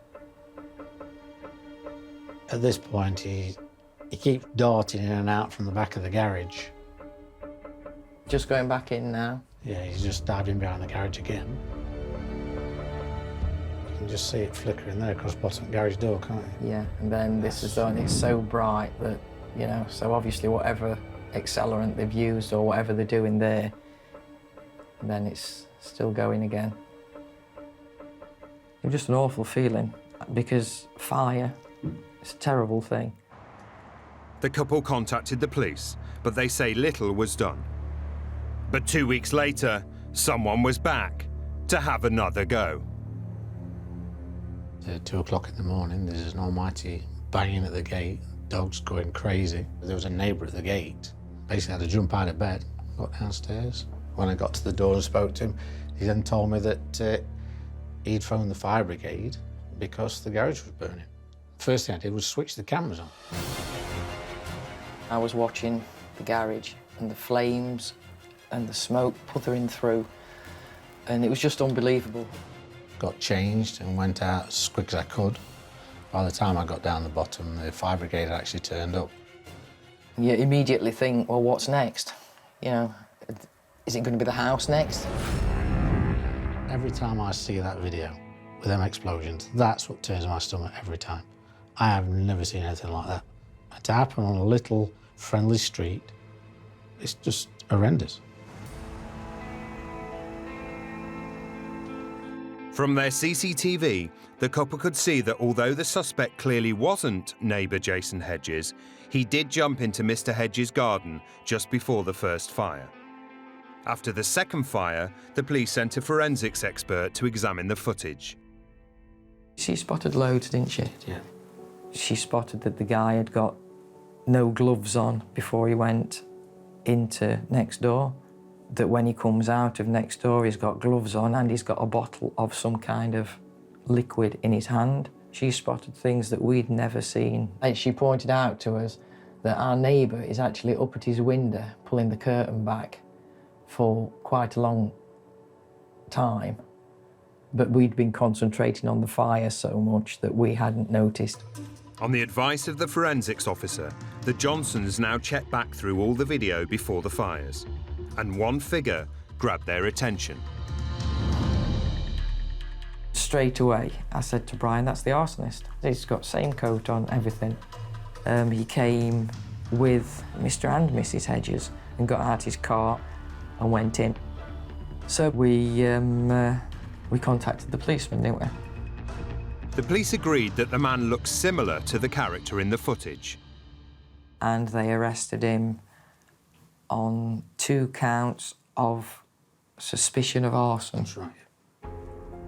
That was on a Sunday, I think. And to our amazement, on the Monday, he's back next door, been bailed. And I was absolutely amazed by that and couldn't believe it. No charges were brought because of lack of evidence, and Mr. Hedges' solicitor says Jason denies any knowledge or connection with either of the fire incidents. But the Johnsons have felt vulnerable ever since Brian gave evidence in Mr. Hedges' trial for the violent assault at the takeaway. It was a very naive thing going to court. It doesn't matter how many police officers turn and say, you've done the right thing, you've done the proper thing. They're not here living this situation. From 6 o'clock at night, the doors basically locked up and we don't go out. Now blockaded in their own home, the Johnsons' only view of the street is through their CCTV cameras. And everything they see about Jason makes them worry more. They drugs busted him, for want of a better word, and he was found to be growing cannabis, and they removed plants and growing equipment from the property. And after the drugs raid, the street seems to have become even more unsafe after another neighbour put up a poster calling Jason Hedges scum, resulting in a terrifying screaming match between the two men. I need the door open when you're man enough. Mad. Oh, you're lifting it wiggle. Oh, I did it! Wiggle! You prick! And you little in your brain shouting shit! Both of you at the same time! Come on out there now! Jason Hedges admitted a charge of cannabis production, which he claims was for personal use. He was convicted of using threatening behaviour, but didn't get a prison sentence. The more he thinks he's got away with, the more he thinks he's going to get away with. It frightens me as to what it's going to escalate to. It really does. Jason's solicitor admits that Mr. Hedges is no angel, and that he's currently receiving help to manage his severe anxiety and depression. He also feels the Johnsons are in no way frightened of him, but have taken against him and are waging a campaign to get him evicted. But Brian and Jane Johnson are adamant they're the ones with a jail sentence. It's almost like we're living a life in a prison now. It's not a home anymore. I've told all the policemen the same thing. This man doesn't make empty threats.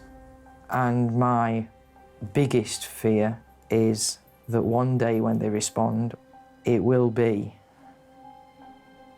to collect one member of our family in a body bag. Some families have lived on this small cul-de-sac for generations. But in the space of 12 months, this once happy neighbourhood has been torn apart. At the centre of the feud is community nurse Leslie. My dad actually lived in that house there, next door to the property that I live now. My dad actually got married from that house. My nana only lived round the corner. So this is home to me. I've grown up here, and this is where I still live. Single mom Leslie bought her home here in 2009, and it had one major selling point. One of the deciding factors to buy this property was that it allowed me somewhere to put my car. It had the access to put my car on my property rather than leaving it out in the car park. Leslie's is one of only 2 homes on the close with a dropped curb to allow private parking on her driveway. For everyone else, there's a communal car park. There's 16 properties here in the cul-de-sac, but some of the households have 4 cars on the car park. There isn't enough parking for everybody. So the solution for some of the neighbours was to use Leslie's drop curb as access to park their cars on the grass verges outside their own houses. Angered by this, Leslie installed CCTV cameras at the front and back of her house in order to gather evidence. 2 particular households persistently want to drive along the full length of the pavement there, past people's gates, just having no thought of anybody else in mind. There's children running in and out of these gates, try and park the cars. Felt it was intentional, and I felt really intimidated, and it was constant, it was all the time. Leslie was also infuriated that her neighbours were encroaching on her private parking space. There isn't enough parking for everybody, and so what they try and do is park over my dipper curbs, illegally blocking my access. Leslie's frustrations boiled over one night in April 2015, when her partner Andy was visiting. They confronted one of the neighbours after finding his car parked in front of the dropped curb. I said, "Can you move your vehicle?" He said, "No, I'm not going to move it." I said, "Right, if you don't move it, we'll call the police." He just shut the door. Police came after about an hour and a half. Basically told him, if you don't move your vehicle, we're going to tow it. He came out then panicking, ran to his vehicle and moved it. Even after Leslie persuaded the council to install bollards, the problem persisted. So Leslie took matters into her own hands.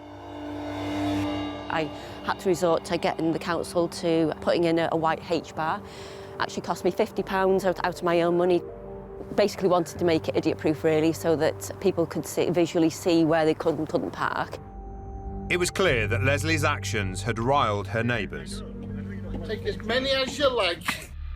None of the other residents in the close wanted to appear in this programme, but one neighbour did agree to speak anonymously. She calls the police constantly. It's out of control.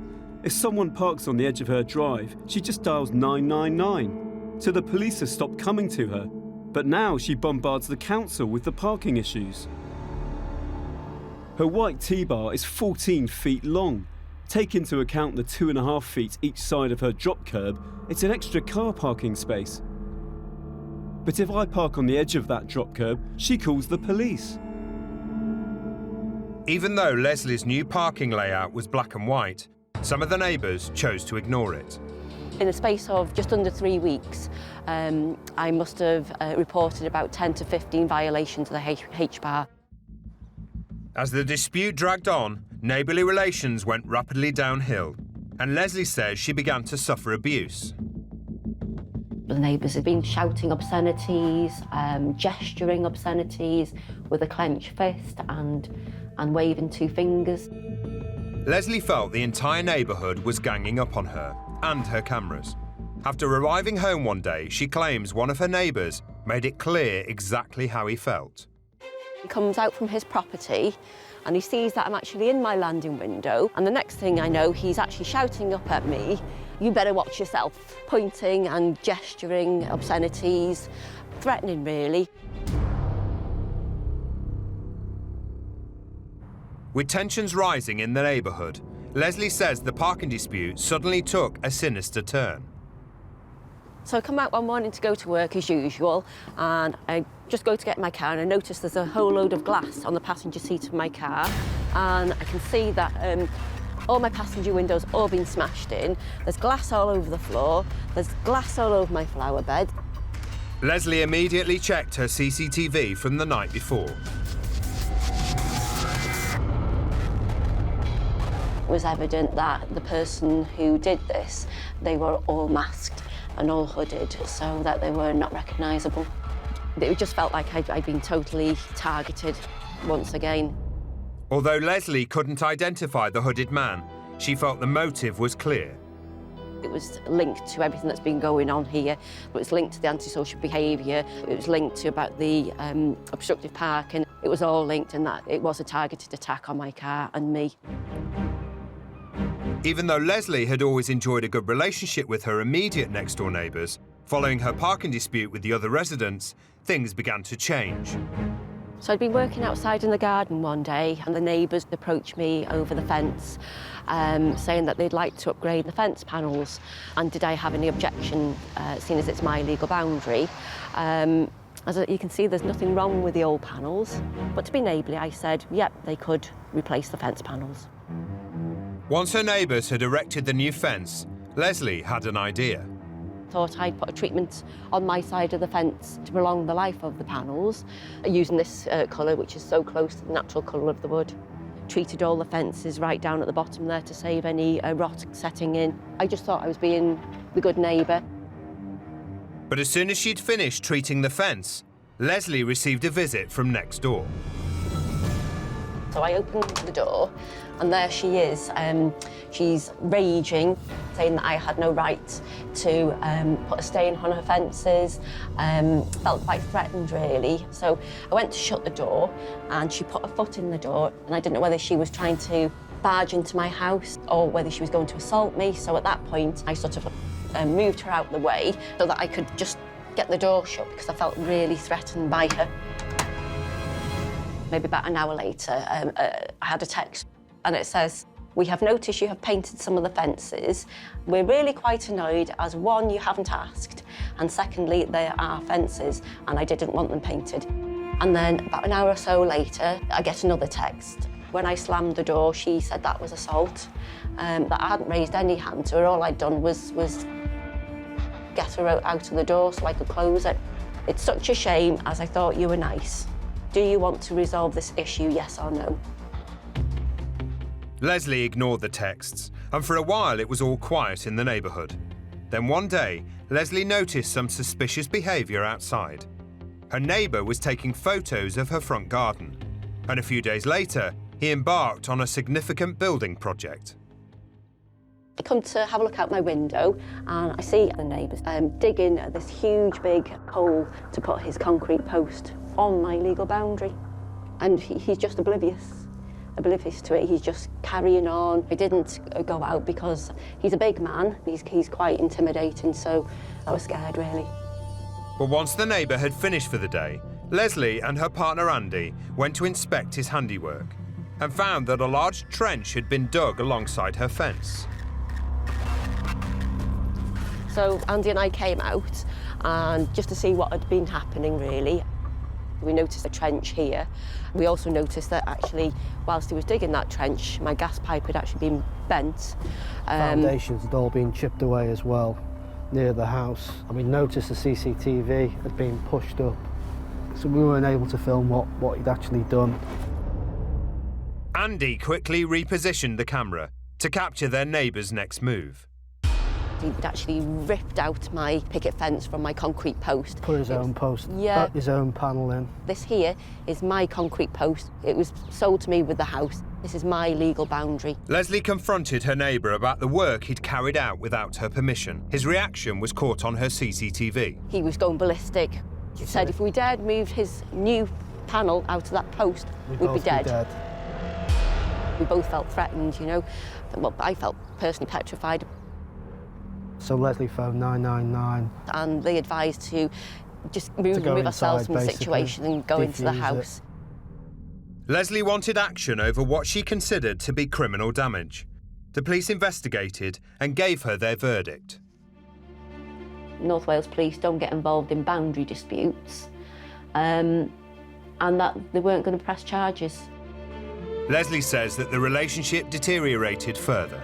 He was just shouting obscenities, gesturing obscenities with a clenched fist and waving two fingers. With tensions in the neighbourhood escalating, Leslie had also fallen out with Next Door over a boundary fence.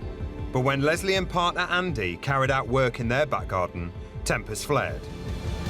Over a process of a couple of weeks, we'd actually rebuilt the wall up because it was like a step effect. So we decided to put some bricks along the top. And the next thing I knew, Next Door started shouting, blazing at the top of his voice. You're having an effing laugh. And I felt intimidated, so I just went inside the house. But her neighbour was determined to carry on the conversation. The next thing I know, I've got banging on the door and I felt really, really frightened. I ring the police, I ring 101 just to let them know what's happening. In the meantime, Andy thought he could hear a disturbance in the back garden. I came straight out to check the wall. I noticed the bricks had been chucked over into the tubs. There was mortar missing off the top. There was a few bricks just placed on there. So I came back in, told Leslie to get back on the phone to the police because criminal damage had been committed. Within minutes, the neighbour was back. There's more banging and shouting, knocking on the door and shouting, you can't hide in here forever. And then the next thing we knew is we hear shouting and abuse at the back. He was at the back gate, he was screaming, shouting. Trying to get in, he was like trying to... rattling the gate, let me in, let me in. You know, you've had it, you two. He's banging on the door and he's trying to push it. He's bent the lock. And we just told him that the police were on the way, and at that point he just left. The police arrived and defused the situation, but they took no further action, much to the dismay of Leslie and Andy. We were astounded, weren't we? Yeah. How somebody can get away with damaging somebody's property. And threatening and abusing me. I was so frightened. Leslie feels that she is the victim and believes her relationship with her neighbours is beyond repair. Possibly I might move one day, but at the minute, I don't know where it's going to end.